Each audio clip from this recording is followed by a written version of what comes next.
है। पेटीएम पे क्या राय होगी, क्योंकि जो लगातार सवाल आए हैं ना, उसका मैं एक साथ सारे सवाल ले लूंगा पेटीएम पे। पेटीएम को लेकर क्या नजरिया आपका सर?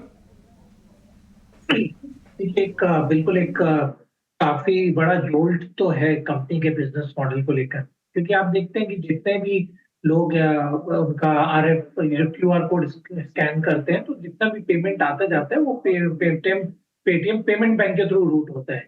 अब इतने सारे उनके जो पॉइंट ऑफ सेल जैसे बोलते हैं वहां पर कॉन्फ़िगर किया हुआ है क्यूआर कोड के थ्रू, और यदि आप 29 फरवरी के बाद नहीं होगा तो बहुत बड़ी समस्या पेटीएम को आने वाली है। इसके अलावा प्रॉब्लम ये है कि एक तो आपको जूझना है कि एग्जिस्टिंग जो बैन रखा है उससे, और दूसरा ये कि क्या आगे जाके यदि आपने कुछ एक रास्ता निकाल लिया कि पेटीएम पेमेंट बैंक की बजाय आप दूसरे बैंक के साथ डील करेंगे, तो क्या जो शॉपकीपर्स हैं या जो रिटेल के लोग हैं, क्या आप पे दोबारा भरोसा करेंगे? वो एक गंभीर समस्या का विषय अभी बन गया है। तीसरी बात ये है कि तो मनी लॉन्ड्रिंग के इश्यूज आए हैं, तो हो सकता है ईडी या सीबीआई के भी यहाँ पर इन्वॉल्वमेंट देखने को मिले। तो चूंकि ये सारी कॉर्पोरेट गवर्नेंस को लेकर और कंपनी के बिजनेस मॉडल को लेकर इतने सारे चैलेंजेस आए हैं, तो मुझे लगता है कि ये स्टॉक के लिए निगेटिव है और आगे भी स्टॉक में आप और गिरावट देखेंगे। तौर पे पेटीएम पे किस गिरावट आती है आपके हिसाब से? और गिरावट अगर देखने को पता नहीं कब तक गिरेगा, आपके हिसाब से कोई लेवल समझ में आ रहा है कि जहां पे हो सकता है वहां पे थोड़ा सा सपोर्ट ले, थोड़ा रिलीफ बनता हुआ दिखे?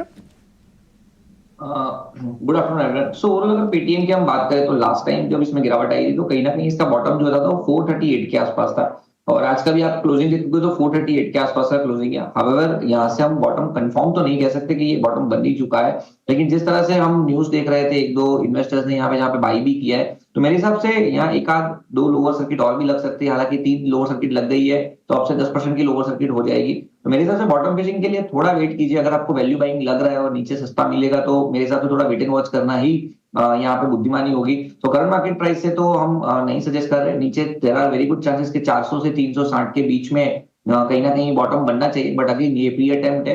मेरे हिसाब से वहां पे लेवल्स को आने दीजिए, कोई रिवर्सल पैटर्न बने तो ही हमें हमारे हिसाब से पेटीएम में हाथ डालना चाहिए, नहीं तो एज ऑफ नाउ हमें वेट एंड वॉच करना चाहिए।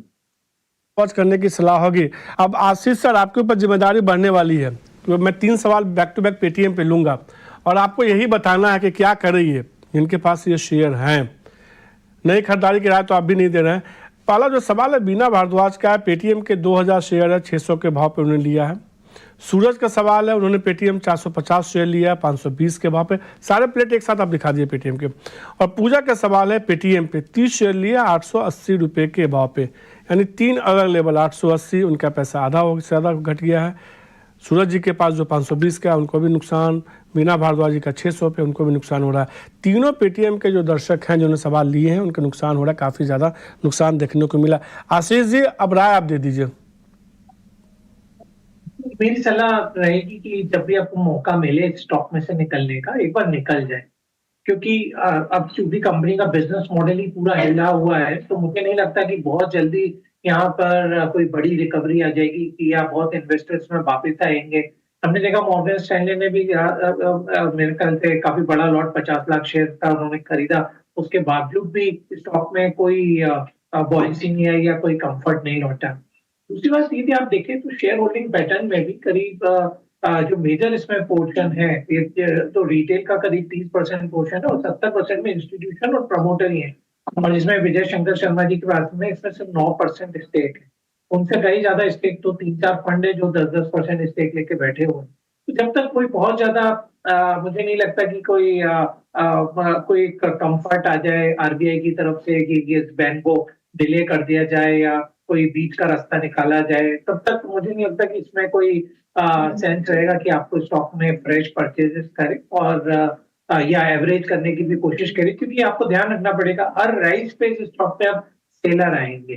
तो मेरी सलाह रहेगी कि स्टॉक में से आप जहाँ पे भी मौका मिले तो निकल जाए।